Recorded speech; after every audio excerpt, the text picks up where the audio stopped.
record on this computer. All right, there we go. And then I have a PowerPoint that I will walk through. So yeah, let's pray. Let's do it. Father in heaven, thank you for your love, and thank you for this chance that we have to talk a little bit more about the art of mission. We're getting into a lot more of the practical elements now, the parts of the training that are a little less cognitive and a lot more tangible. And so I just pray for your Spirit to be with us. Help us to not only consume the content, but to apply it in our lives as we connect with others that you are longing to save. In Jesus' name, amen. All right. Okay. So I want to begin by asking you guys a simple question. And I'm just going to grab a little pen here so I can actually, you know what? No, this is being recorded and it's going to go live. So I'm not going to ask you to tell me, but if you can, I want you to write down or type on your phone.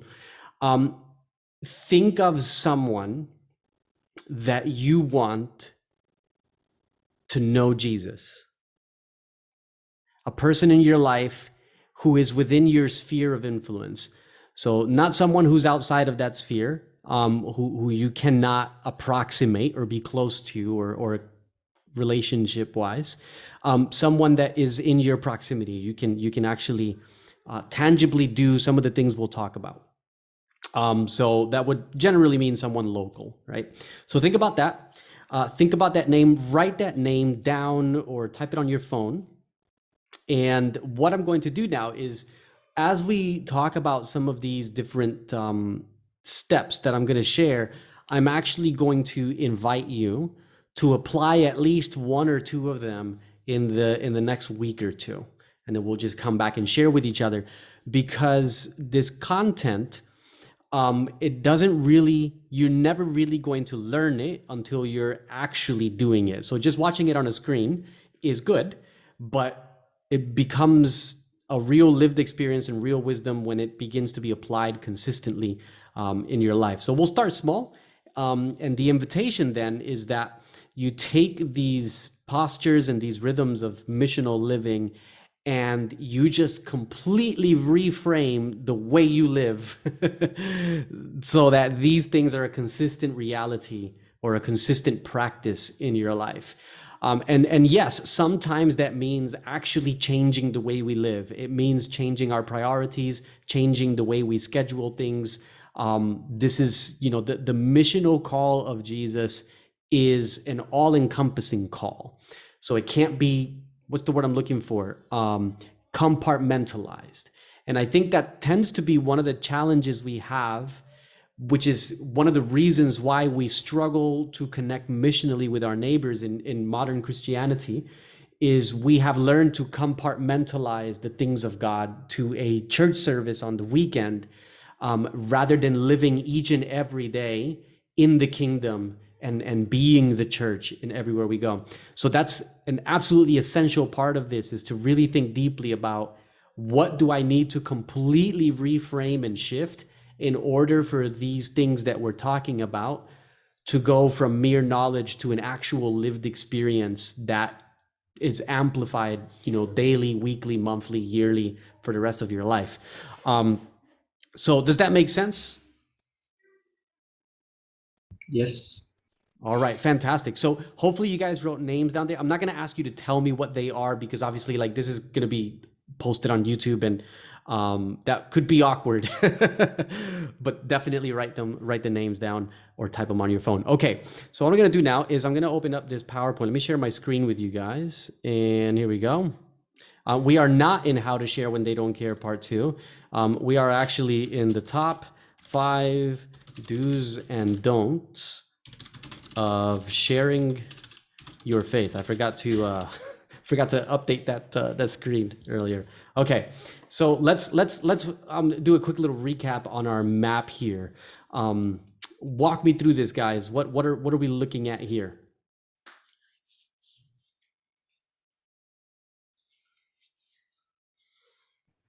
The first one is the age when people would look at church for truth.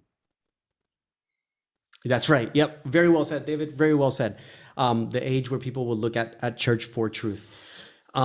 These, like I've said in previous sessions, there are still parts of the world that are like this. So it's like if you go to a Muslim country, right, truth is to be found in the imam, in the mosque.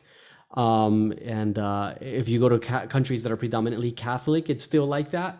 But mostly Western countries, Ebenezer is joining in, have moved beyond this, and that's what we've been talking about. Okay, Seth, what about the next one? Which one I talk about, the maze or this one? Yep. The source of truth was from science. Yeah, absolutely. Okay, fantastic. So you guys have learned very well. This is awesome. Okay, welcome, Ebenezer. Welcome. It's good to have you here, bro. Yeah, thank you, Pastor. You came just in time to tell us what the maze is. I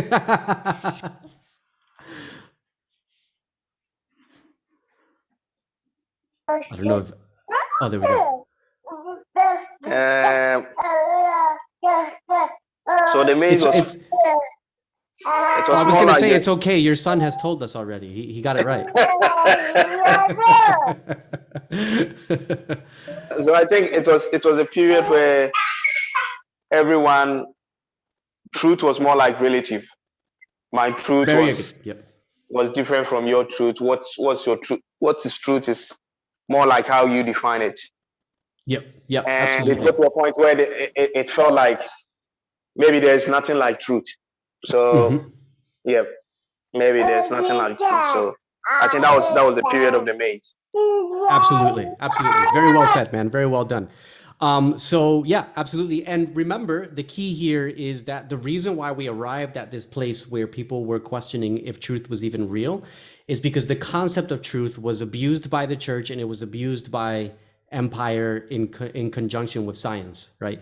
So that system being abused led people to think, led philosophers to think, what, maybe the only way to achieve a truly equitable and just world is if we abandon all notions of truth. Now, is it that simple? No, there's a lot more going on, but this isn't a historical analysis of these things. So long as you have a working knowledge, then it makes it possible to understand where a lot of people are coming from today. Another thing that you might find interesting is that the age of the maze, even though in the West, it became like a philosophical move away from religion and science into relativism. There are religious traditions that have had those views for a lot longer. So, for example, I believe the proper way of pronouncing it is Jainism, which is a branch of Hindu thought. And that has long taught things like, truth doesn't exist, and, there's no absolute source of it and stuff. So these aren't ideas that are just Western. They've been around in different forms before. They just got kind of repackaged. Okay, so David, we're coming back to you. The pendulum. What are we talking about here? So this is when people realize that not having any truth would lead to a really horrible place. So they went back and forth saying, oh, there must be a better way of thinking about the world than no truth at all. Yep. Very good. The thing to keep in mind here with the pendulum, what is technically called metamodernism today, is no truth. It's too cynical. We're not going to get anywhere with that, right? Like, it's just dystopia is the only thing we can look forward to. So, but at the same time, they want the enthusiasm that we had in the cathedral in the scientific age, right? They want the enthusiasm that we had there, but they want to continue to retain the relativism of the maze. So they want both. They want their cake and they want to eat it too. Okay, so it's like there is no such thing as truth, but we can't live that way. So let's live with enthusiasm as though we're headed somewhere, even though there isn't a anchor or foundation for where we're headed at all. And it's sort of like this pendulum. Now, I've said it before and I'll say it again. The pendulum is kind of a bad metaphor because a pendulum has a rhythm to it. Whereas in this meta-modern transition, what you find is there isn't actually a rhythm between those two. So you'll find people who will say, like, hey, there is no such thing as truth, but I don't want to live that way. So I'm going to anchor myself in, in some sort of truth. And it might be like that one day, and totally different the next. It's very difficult to keep up with, right? And so one of the things that I've said to people when it comes to mission is that I actually believe during this meta-modern age, we're going to see revival in Christianity. It might be too soon right now, but I think eventually we will see revival. But if we're not careful, what we'll miss is that the revival is like a false revival, because what you'll have is people bouncing back and forth between the fact that there is no such thing as truth, but I want to live the Christian way because it seems like a good way to move forward. So there's not real abiding faith. It's just like a back and forth between those two in their own heads. And it may not necessarily be something that's obvious to people who are like engaged in evangelism and stuff. So it just invites us to be really close to the people we're reaching out to really understand where they're coming from and journey with them. Okay, so this led us to the city of Meh, which is essentially, as we've discussed throughout the sessions, is a time of apatheism and just a general sense of I don't care, because it's just too complicated and I'm just, it's just too much going on. I just, people bring up religion, people bring up God, people bring up faith, spirituality, and there's a sense of, you know what, I'm glad that you find that meaningful, Set, but I'm not interested, right? And so there's this general sense of apathy. And apathy then is what we looked at last time we were together, is an outflow, one of the things anyways, of a trauma response. And we looked about the fact that, the church has hurt the world, that, we have to embrace that. This collective trauma hasn't been healed. Lies about God cause individual and social damage. And so a new picture of God, a revelation of his character of love, is extremely important. This last week, I posted on my Instagram page. I have a lot of secular people on my Instagram page that follow me on my Instagram page. And I did a story where I said, if I did a online course helping you process the spiritual abuse that you've been through so that you can heal and move on, how many of you would actually sign up for that course and go through the content? And I have about 1,600 people on my Instagram page, and the response, like 85% of people said, yeah, I would take that course. So it just like blew my mind. I was like, wow, like so many people are hurting from the spiritual abuse that they've experienced. And that trauma, unprocessed, leads to things like apathy. It becomes a defense mechanism, right? So what I want to do now is I want to go back to these steps that we started last week, frame them in the top five do's and don'ts, and talk about how we actually engage. And I want you to think about the name. By the way, Ebenezer, before you logged in, I had Seth and David think of at least one person that they want to connect with that you are local to, someone that you can actually like take out to dinner, for example, right?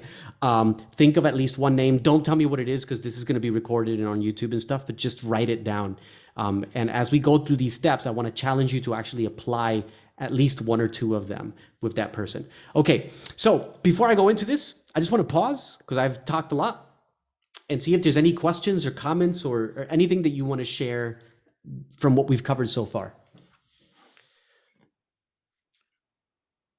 Just that last testimony that you've given, Pastor, regarding the Instagram story. It really is amazing that there's so much trauma out there. And maybe us as a church or as individuals really don't know how to deal with it. And it makes one think that maybe that's why we have so many issues like mental health and, depression and anxiety, really, is because of trauma. Whatever that form it takes, but it is trauma that is causing all issues. Yeah, absolutely, man. Look, I fundamentally agree. I think that, and especially when it comes to spiritual trauma, spiritual abuse, it's something that we really need to understand deeply. And honestly, that's what makes me excited about being a Seventh-day Adventist, is that our entire theology is built on the question of, is God really who Satan says he is, or is he good?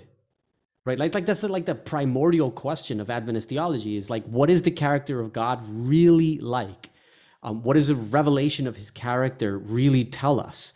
Because when we believe lies about God, it creates a worldview that is fundamentally abusive, that causes damage psychologically, it causes damage biologically, it causes damage existentially, socially, all these different things, right? And so when we can begin to unravel the truth about God's character and what it says to us, what was one of the ideas that has been like central to Adventist thought from the very beginning is that revelation heals. It has healing power, right? And so, yeah, like I that's honestly one of the things that motivated me to ask that question was the notion, like I believe that a true revelation of God's character has healing power. So yeah, man, and I think the better we can equip ourselves to address issues of spiritual abuse and traumatic pictures of God and just trauma in general, mental health, as a church, I think we have the raw material to do a really amazing work in that space that isn't really being done elsewhere. But that's a separate, but yeah, good comment, man. Any other comments or questions before we go into the do's and don'ts? Anything about the map we've explored?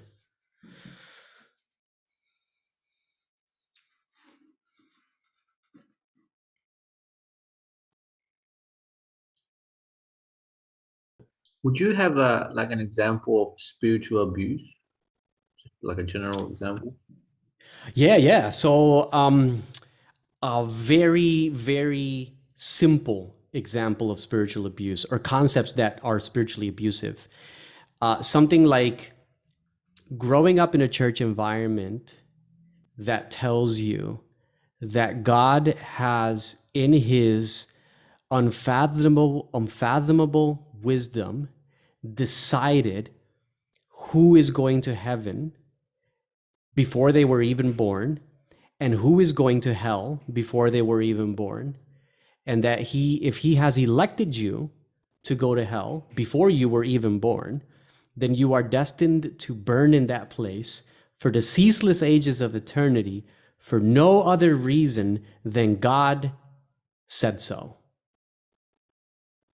So I met a guy years ago when I was working in Georgia, and we were doing Bible studies together. His wife would come to church, and he was an ex-con. The first time he came into the church, I was like, oh man, that's a scary looking dude. I didn't even want to talk to him. But I did it anyway. And I said hello to him, and he just looked like he was absolutely miserable, didn't want to be there. I think he was just there picking his wife up.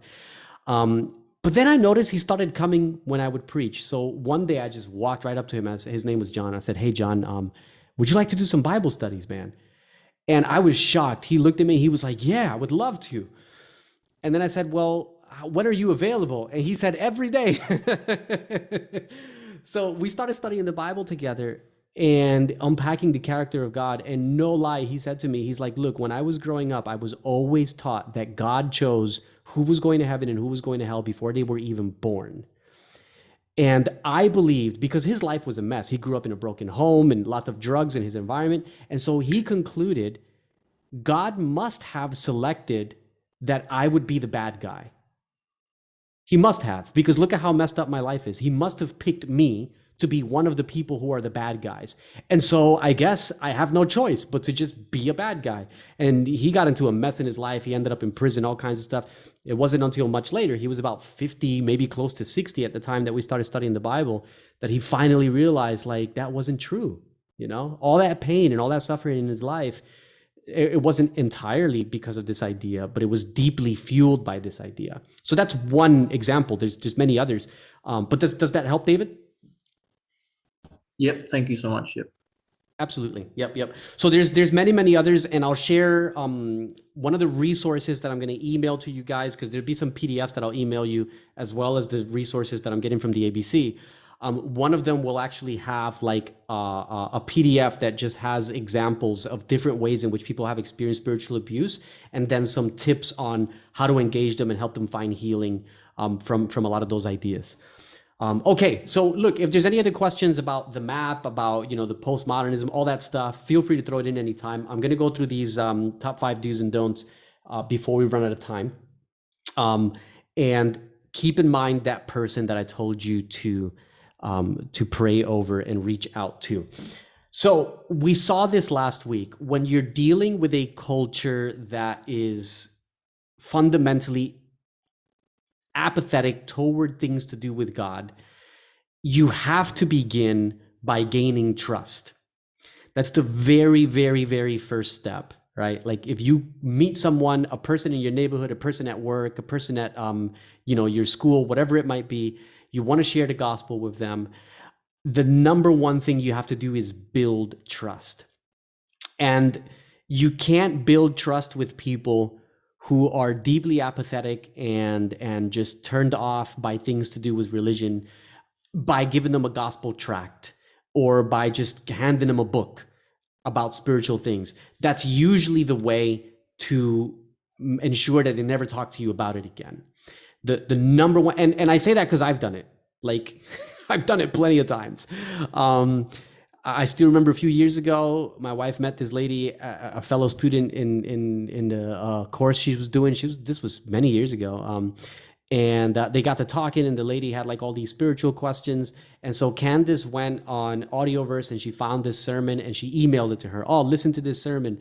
It was something about some lady who used to be in the New Age and she'd become an Adventist because this lady that Candace was talking to was sort of getting into New Age. She never spoke to Candace again, like ever. She just completely like no more contact whatsoever. And I don't think it was because the sermon was horrible. I think it was a good sermon. I think it's because they hadn't built that trust that would allow Candace to share something so absolute with her. And so the moment she saw it, she thought, oh, this person is probably trying to convert me. I'm done, right?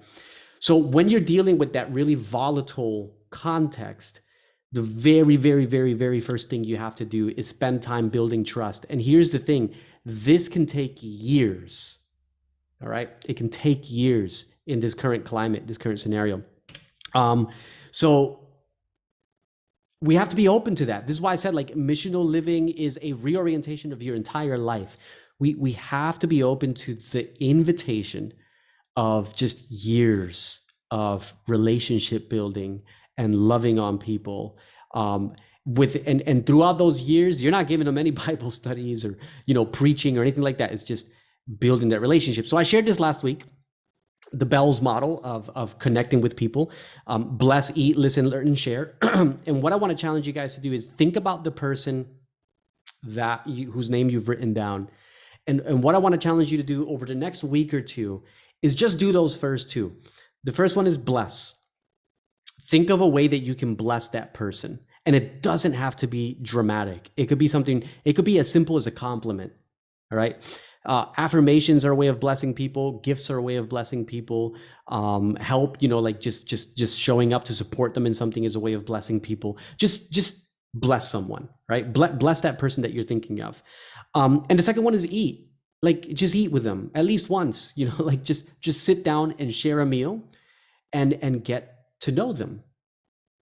That's it. What you'll find when we talk about missional engagement with people is you'll find that there's nothing in anything I'm about to share that is even remotely complicated or amazing.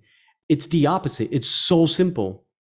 And I think the tragedy is that it's so simple and we're so bad at it, right? But it really is. There's nothing in here that is like mega paradigm shifting. All of this is common sense when you think about it, but then we generally don't do it, right? We generally say, mail flyers to everyone, have a speaker come that you pay thousands of dollars for the flyers and the TV ads, and that's how we reach people.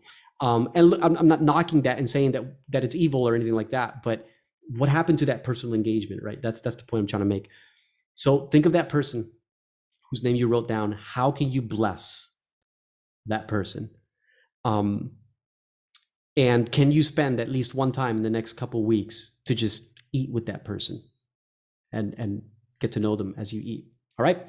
So, and then the last three, listen, learn, and share. Listening to them, right? Listen more than talking.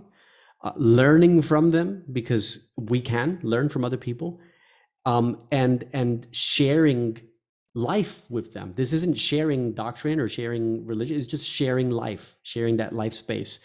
The other thing that I think is really important with listen and learn is that you need to also ensure that the listening and learning is also between you and God, that you're listening to God consistently and that you're learning from God consistently, because that's where the real power for missional living comes from. It doesn't even come from bells. It comes from being in God's presence, right? Okay, so the first thing I would say, do bells, awesome thing. Like, this is like my thing. I'm not perfect at it. I'm still learning how to orient my life around it, but it's really, really, really helpful. Don't preach, go into doctrine, or share resources with them. I think it was someone said to me recently that they had given a book to a coworker, and a religious book, and the person immediately told them, "Oh, no, thanks, I'm not interested." Right? And so then the question is the person not interested because they want nothing to do with God, or is the person not interested because you haven't built that trust yet? Right? That's key. You got to build that trust. All right. Feel free to unmute and ask any questions or share any thoughts as I share these as well. The second one is questions of origin. So what you're doing as you're talking to people at this stage is you're building relationship and building trust, is questions of origin. This is get to know, all right? Get to know. Questions of origin are generally like, where they come from and their family and their background and their culture, those types of things. I'm going to share a really small acronym in a minute that you can use that has been like so helpful for me over the years. I think it'll be helpful for you too. So questions of origin, getting to know the person. What you don't want to do is make the person feel that your connection to them is only important to you if you're talking about religion or religiocentric ideas, okay? Number one, that's usually, they usually run away before it even gets to that. But even if they don't, you don't want people to feel like, oh, this person's only interested in me when we're talking about things that have to do with religion or God, right? Make sure that you are getting to know them holistically. Even if they're open to God questions, get to know them holistically, build that rapport, that trust. So here is the acronym I wanted to share with you guys. It's called FORD, the FORD model. F stands for family, O stands for occupation, R stands for recreation, and D stands for dreams. I use this all the time, man. I'm talking with people, I meet someone new, and I'm like, okay, we're talking. First thing I ask them, tell me about your family. Once they've exhausted the conversation, and I just let them talk. All I do is ask simple questions, and people love to talk about themselves, right? Just let them talk. Tell me about your family. And I keep asking questions about the family. When I realize they're done with that, all right, what do you do for a living? When they're done with that, what do you do for fun? That's recreation, right? What do you do for fun?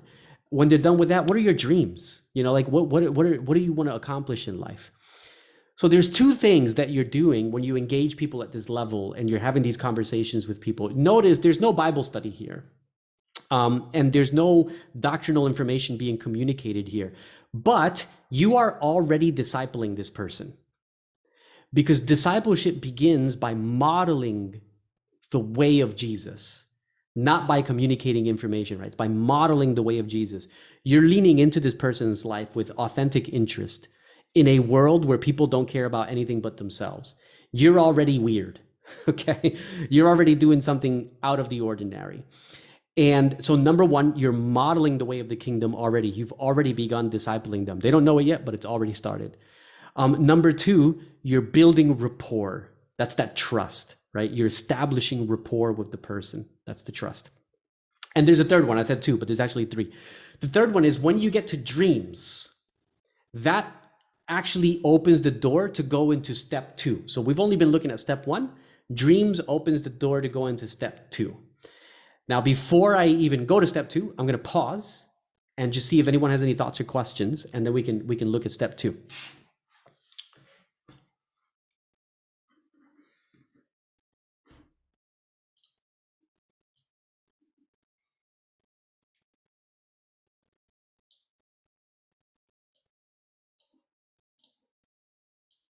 Okay, doesn't seem like anyone have any questions. All right. So dreams. So dreams opens the door. Oh, sorry, Seth, did you have a question? You got your hand raised?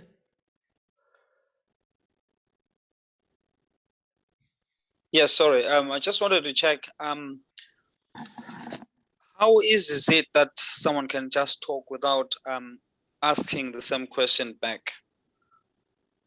So for instance, you can say, okay, tell me about your family. And normally, if it was me, I would tell you about my family, and then I will ask you about your family too. Yeah. Yep. So how? Yeah, that's totally cool. So how can you get through this on one meeting, or is it something that is long term? Yeah. So it depends.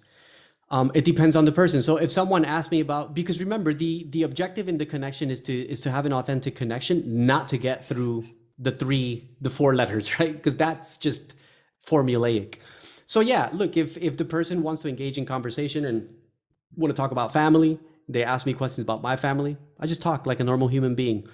Where the acronym becomes helpful is when I realize, like, okay, like we've exhausted the conversation, but the goal here, I want to get to dreams. That's the goal, right? So whether it's in the first conversation or 3 conversations down the track or 5 conversations down the track, I want to get to dreams.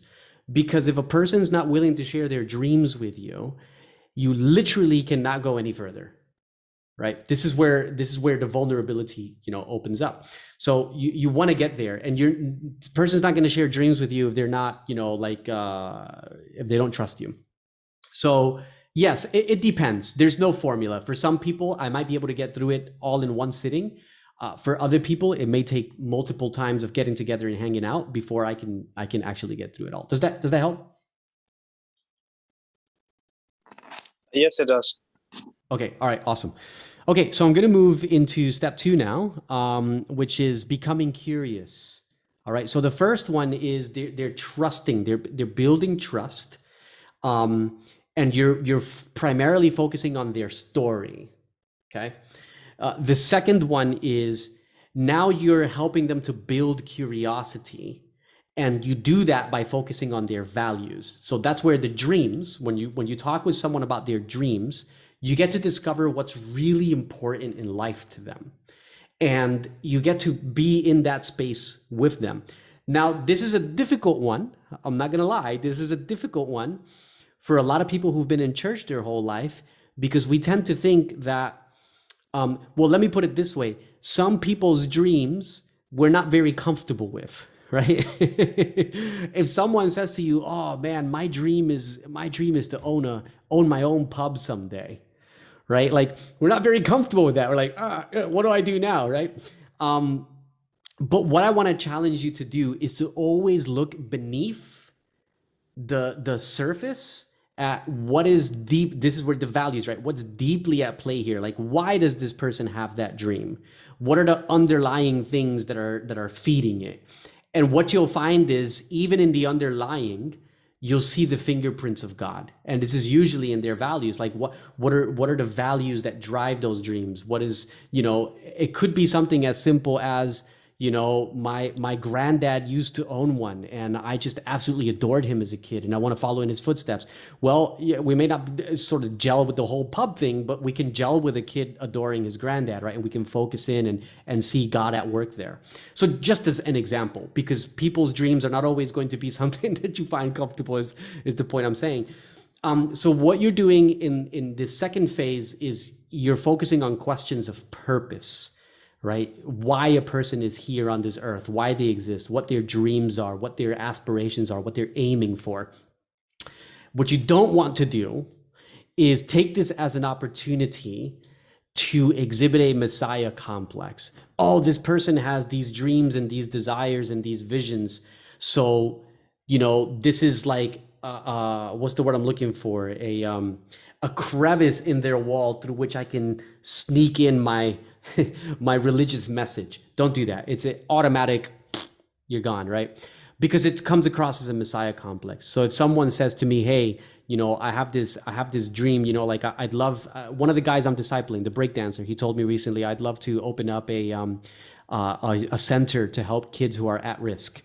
Get them off of the streets, get them off of the bad habits, teach them something positive, and set them on a good trajectory in life. That's not an invitation for me to then go into, a religious, like starts squeezing my religion in there. It's also not an invitation for me to look at their values or their dreams from my religious perspective, in a top-down sense. And what I mean by that, I understand that's a bit abstract, but what I mean by that is, this person has these particular dreams, and so those dreams are then, to me, evidence of this religious idea that I have. And they might be, for example, like they're evidence of God's presence in their life, right? Like that's true. But if you bring that down on them there, it doesn't usually work out very well, right? Parentalism is essentially what it comes across as. It comes across as, I'm the person with the spiritual worldview, and I now see myself as having as being a guru over your life, and your opening up to me has given me that permission. It has not. It has not. And so what you want to do in this stage is really just support them and listen to them deeply. And this is where I use the pray to share model, where what I do is I pray for that person for a specific period of time. So for example, I might say about my breakdancing friend, I might say, hey, God, I want to pray over, our journey together. I want to pray for him, and I want to pray for his dreams. And then I'll actually tell him, hey, I've been praying over you in your dreams. Is there any specific need that I can pray for? And if he's open to that, then I can go back and pray and then check in on him a little bit later. And if he's still open to that, then it's very easy to then say, hey, tell me about your experience with God, right? So this is a lot different to kind of trying to be gimmicky and sneak stuff in there, It's intentional, but it's not gimmicky. And so, yeah, again, don't at this stage push your views or share resources. It's still too soon, So I'll go to step 3, but I want to make sure that if there's any questions there, that I give you guys the time to let me know what they are.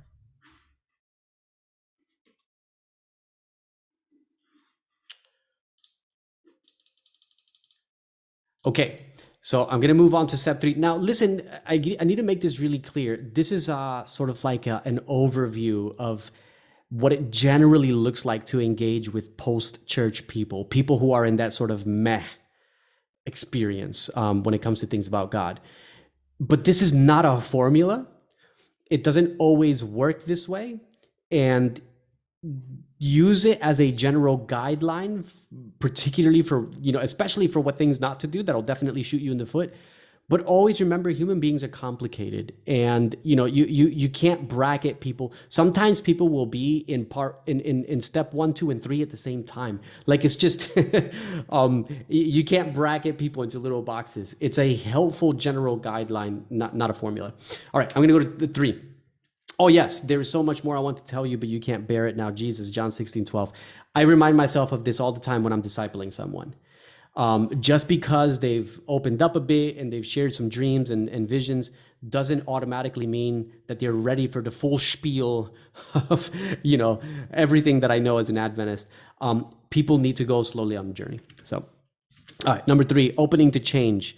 So this is the stage where a person actually begins their curiosity then opens up to, I'm actually willing to go a little bit deeper here and see how this can change my life or how it can impact my life. And so what you're focusing on this stage is their needs, right? So stage 1, their story. Stage 2, their values. So you're going deeper, like more existential. And now you're looking at their needs. And if you're praying, like you do the pray to share, right? Like that pray to share thing gets you into really praying over their needs. So each stage, as you move in, as you finish one, it kind of bleeds into the next one, right? So you're praying over their needs, and now you can focus on their needs here in stage 3. These are questions of development. Like, one of the guys I'm discipling right now who's in recovery from drug addiction. Most of my conversations with him are about this. It's like, what is your vision for the future? Like, where do you want to go? You know that this isn't good for you. You know that this is destroying your life, and you want to make a difference, and you want to make a change in your life. So, what are the steps? What are you actually tangibly doing to get healthier patterns into your life? And so I'm focusing on his development as a human being holistically, rather than just trying to get him into a Bible study. So a very important thing to do here is don't oversimplify a person's trauma or resort to cliches. And I've seen a lot of Christians do this. When a person opens up to them and gets into the space of their needs, and they're talking about like their mental health issues or things like that, a lot of Christians will respond with cliches like, oh, God is in control, or, you know, all things work together for good. All of those things might be true, but to someone who's suffering, that's not what they need. What they need is someone to come closer, to journey with them, to get them real, tangible support, if that's something that they need, and to inhabit that space with them rather than just sort of brushing over it with platitudes, right? So at this point, what I find is this is where people become open to spiritual conversations, and this is where you start to see the trauma, the spiritual trauma emerge, questions about spiritual trauma. Another person that I'm discipling is trans, right? LGBT. And when she told her family that she was trans, her father said to her, I want nothing more to do with you. I will never speak to you again. And he hasn't for years. He hasn't spoken to her for years. And it's really tragic because he, as the father in that family, they come from I forget what their culture is actually. They're not Australian. They come from a different part of in their culture, you know, the dad is kind of like, he is the tangible representation of God in the family, right? This is their cultural view. And so when he says to her, I want nothing to do with you, what she hears is God saying, I want nothing to do with you. Like, you disgust me, just go away. I'll never speak to you again.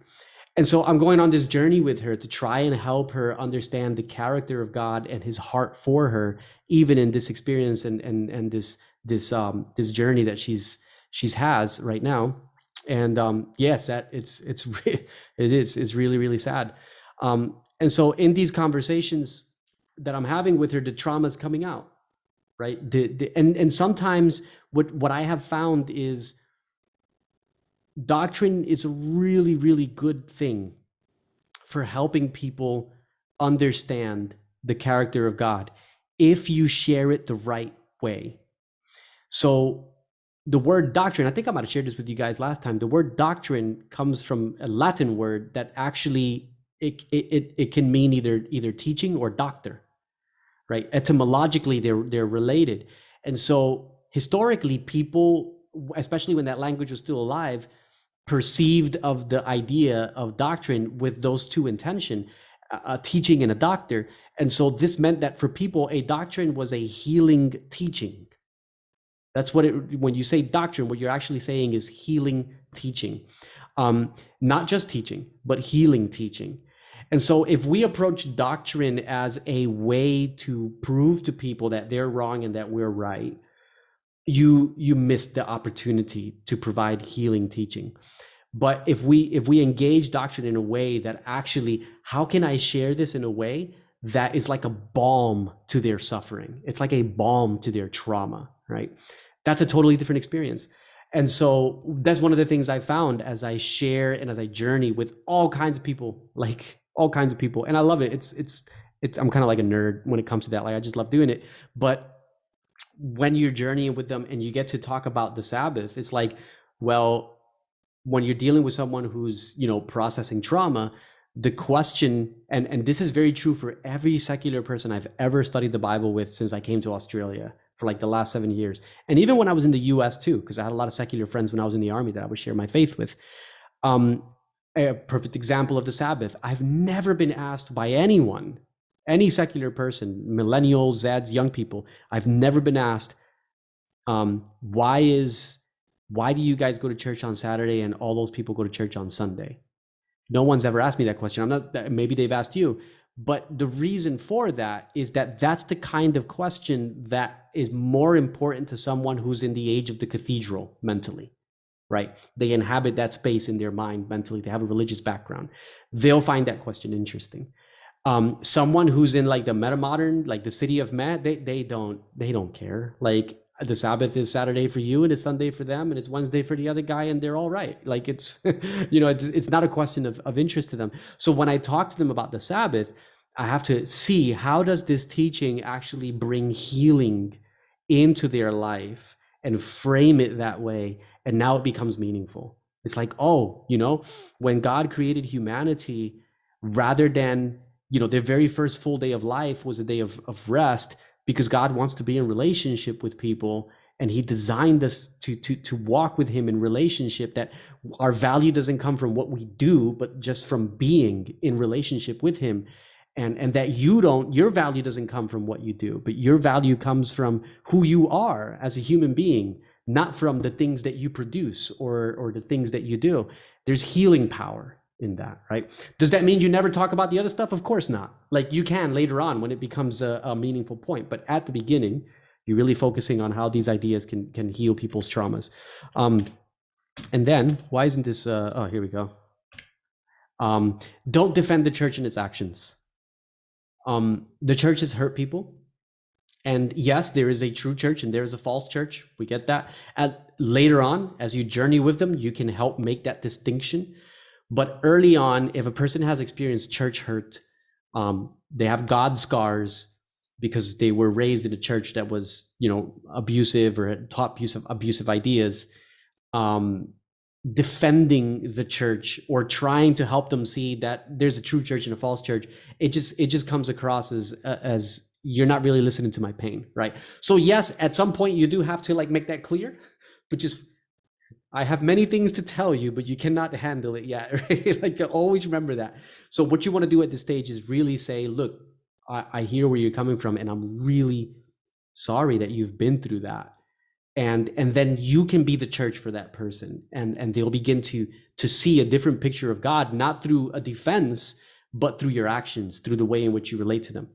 And that opens up, obviously, the trust deepens, rapport deepens, and you can then go in directions that you wouldn't have been able to go in beforehand. So over here, these first 3 steps, man, it's like really building trust and really loving on people and really serving people and redefining and reorienting your life and how you live your life to be there for people in this journey. That's missional living. And I'm convinced that this is the method of Jesus, right? He mingled with people as one who desired their good. He ministered to their needs. He won their confidence, and then he bade them follow me. He didn't send flyers and put ads on TV, and I'm not trying to be cynical here, but I just want to make the point. Like, he incarnated with people, and I believe that if we're going to reach our community in Joondalup, if we're going to reach a community anywhere we live, we have to embrace the call to live incarnationally like Jesus with people. And there is a price that you have to pay to live this way. There are things that you like that you have to let go of. There are comfort zones that you have to die to. It's not easy. But it's beautiful. It's worth it. Okay. There's 2 more steps and then we're out of time. I think we're getting close to out of time already. It's 8:25. Oh boy, I need to hurry up. Does anyone have any questions before I go to I get into steps 4 and 5?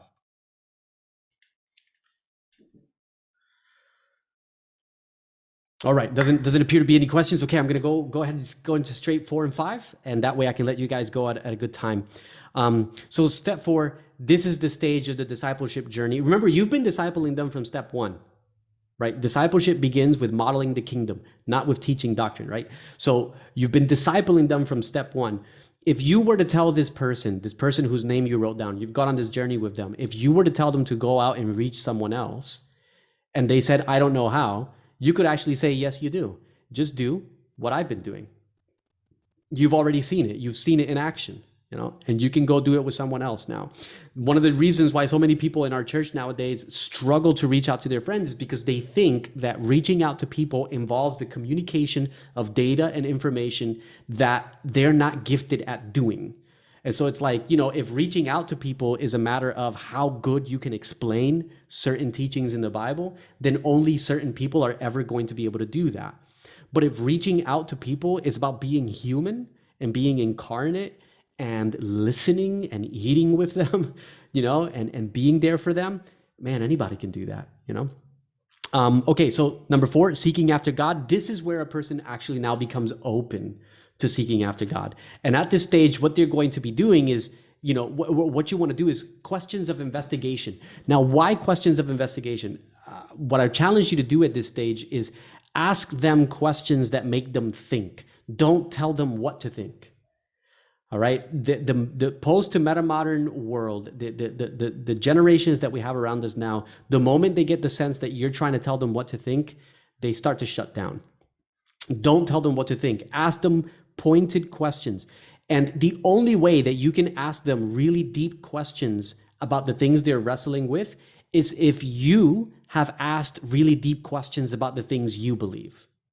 If you take everything you believe for granted and you've never wrestled with it and asked really deep questions toward it and gone through the painful journey of wrestling with why do I believe this and why does it matter and, you know, how can I make this meaningful in the world that I live in? If you haven't wrestled with those questions, it's really hard to do this. Okay, you can only ask good questions of others when you've asked good questions of yourself. So questions of investigation. You know, why do you believe that? You know, tell me more, you know? Oh, I believe it because XYZ. Okay, yeah, well, but why? I'm not seeing how those pieces click. Tell me more. You know, you're just asking questions, help them to think for themselves. Don't assume their curiosity looks like ours. So if a person becomes open to, for example, what I mean by this, if a person in this stage becomes open to seeking after God, that doesn't mean you run off to the ABC and you grab a book, your favorite book from the ABC, and hand it to them, because their curiosity is unlikely to look like yours, right? So you have to find out what exactly they're curious about God, they're seeking after God, but what exactly are they trying to discover? What exactly are they trying to learn? And what exactly are they wrestling with? And you begin to ask those questions. So what's the best thing to do in this stage? What I find the best thing to do in this stage is discovery Bible reading. Person, hey, I know you're interested in God and you have questions. Why don't we just read a book of the Bible together? Let's read the book of John together. It's, you know, one of the gospels in the Bible. It's the story of Jesus. Let's just read it together. And as you're reading the book together, you ask open-ended questions. You know, what is it in this chapter that stood out to you? What is it that you don't understand? You know, there's about 5 open-ended questions that usually come with Discovery Bible Study models, and I'll send that to you guys. It's one of the PDFs I'll send to you as well. But what you're doing there is it's not a preset Bible study guide that you're doing with people. You can do those later, but at this stage, still too soon. So it's not a preset Bible study guide. It's open-ended.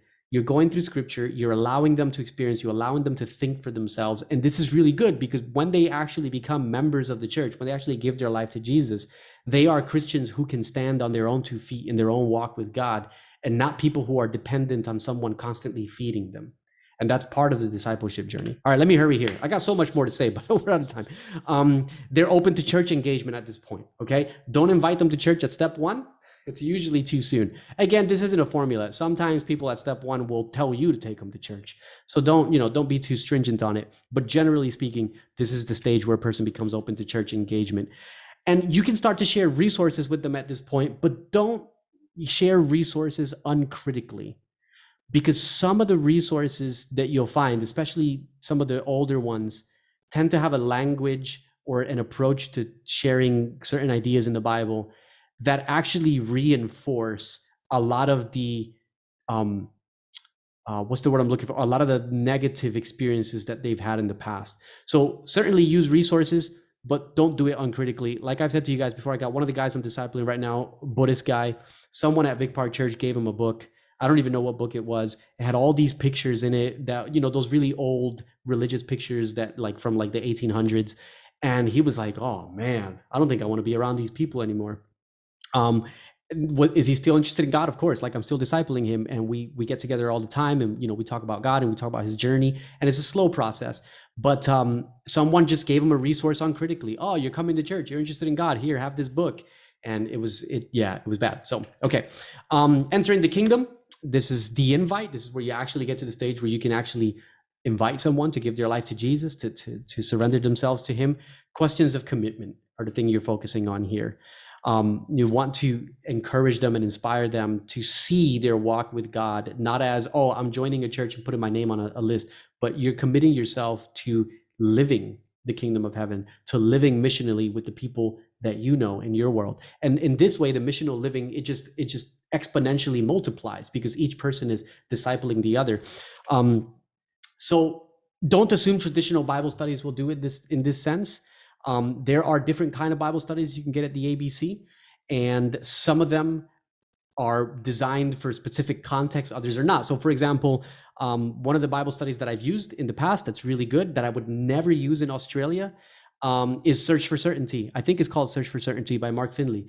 Why would I not use it in Australia? It's a great Bible study, but it's written mostly with a traditional American context. So for example, it has entire study set on things like, what's it called? The Secret Rapture. And what you'll find is that with post and meta modern people, they never even heard of that. So why are they even, it's not a question for them, right? But if you go to the American South and you study the Bible with people, the secret rapture, if you don't believe the secret rapture in the American South, you're not Christian, right? So like, it's very useful there. So what I'm saying is, don't assume that just because a person is like, oh, I'm ready to give my life to Jesus, that you just go to the ABC and just pick up the first study that you see. Think critically about the kind of questions the study set answers and pick one that you see is going to actually interact with meaningful questions that they have. So the gospel proclaimed, and what you don't want to do is dunk and forget. But if you've been living missionally with this person, it's impossible to dunk and forget, right? It's impossible because you've developed a rhythm, a relationship that you can't just dunk them and move on to the next person. This is a relationship that is now set for life. So top 5 do's and don'ts, you guys. I kind of flew through those last 2 because we're out of time. But does anyone have any questions before we wrap up?